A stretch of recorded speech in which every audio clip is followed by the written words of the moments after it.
Justo a tiempo para el aniversario, el primer aniversario del Papa León XIV, EWTN ha producido un reportaje especial, El Perú del Papa León, para ayudarnos a acercarnos justamente a ese periodo peruano que tanto ha marcado la vida y el ministerio de nuestro Papa. Para saber más al respecto estamos con el productor de este especial, El Perú del Papa León, Jonathan Liddell, que es editor de National Catholic Register y nos habla desde Washington. Jonathan, bienvenido al programa. Gracias por invitarme. Jonathan, tú estuviste ahí justamente en los lugares desde los cuales se filma el reportaje. Dinos, ¿cómo te ayudó eso a poder entender mejor el ministerio de nuestro Papa León XIV? Absolutamente, fue un honor estar en el lugar donde el Papa León mismo se formó realmente. Ya sabes, por supuesto que es estadounidense, pero se considera peruano. Como dijo una persona con la que hablamos en Chiclayo, él es más peruano que la Papa. Qué buena frase aprendí. Pero creo que a nivel personal, el impacto que tuvo para mí el viaje fue comprender mejor lo que significa tener un Papa misionero. Porque estuve en Perú unos 10 días, de un lado para otro, viajando, volando por la costa, y luego en autobús de Chiclayo a Trujillo. Y en algún momento del viaje sentí que extrañaba mi casa, extrañaba a mi esposa, extrañaba poder conversar en mi lengua materna. Extrañaba esas cosas con las que estaba familiarizado, y me di cuenta de que probablemente el Papa León también sintió lo mismo cuando estuvo aquí durante 19 años, y sin embargo se ofreció a venir, ¿verdad? No vino para impulsar su carrera, ni para probar el ceviche, por muy buena que sea la comida peruana, ni nada de eso. Pero vino a servir, vino a predicar el Evangelio, y creo que ese momento en general, el haber participado en todo el proyecto, me causó una gran impresión sobre la verdadera esencia de este hombre, ahora el Papa León, y cómo su experiencia misionera lo formó.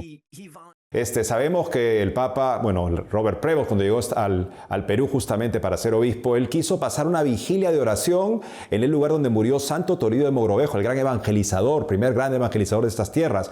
¿Cómo crees que eso marcó de alguna manera, o qué nos dice de la visión, la espiritualidad y la misión del Papa León XIV? Sí, absolutamente. La noche antes de convertirse en obispo, estuvo orando frente a esa reliquia de Santo Toribio de Mogrovejo. Podemos decir que se veía a sí mismo siguiendo los pasos del apóstol del Perú.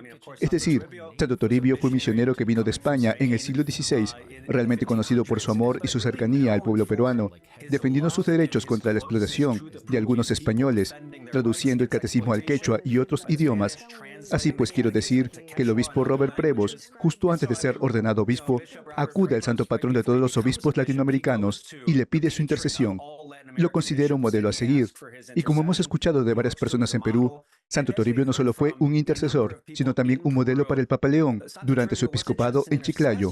Una de las historias y experiencias más memorables que tuvimos fue desplazarnos en una de las camionetas 4x4 que el Papa León compró cuando se convirtió en obispo de Chiclayo.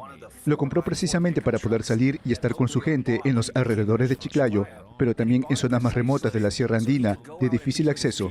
Sabemos que Santo Toribio, por supuesto, recorrió a pie o en burro toda su arquidiócesis, creo que en 3 ocasiones.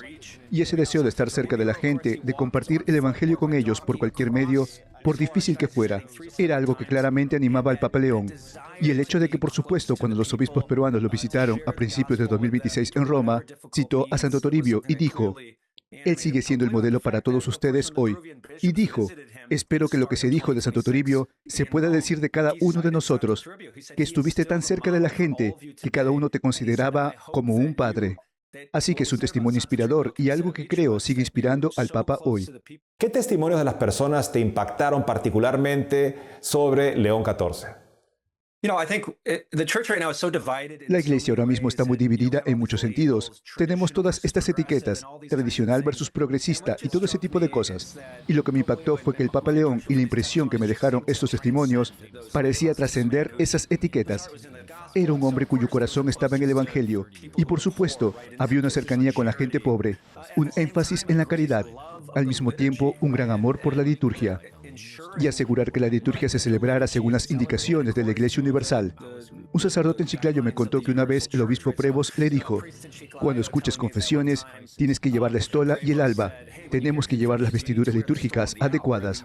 Así que creo que todos esos testimonios en conjunto ayudaron a formar, en mi opinión, y creo que quizás también en la de los espectadores, la imagen de alguien que, al fin y al cabo, no se preocupa por las etiquetas, sino por el Evangelio, por predicarlo y ayudar a la gente a vivirlo. Entonces, el nuevo especial, El Perú del Papa León, de Jonathan Liddell. Gracias por haber estado con nosotros el día de hoy, Jonathan. Gracias, Eddie, por todos.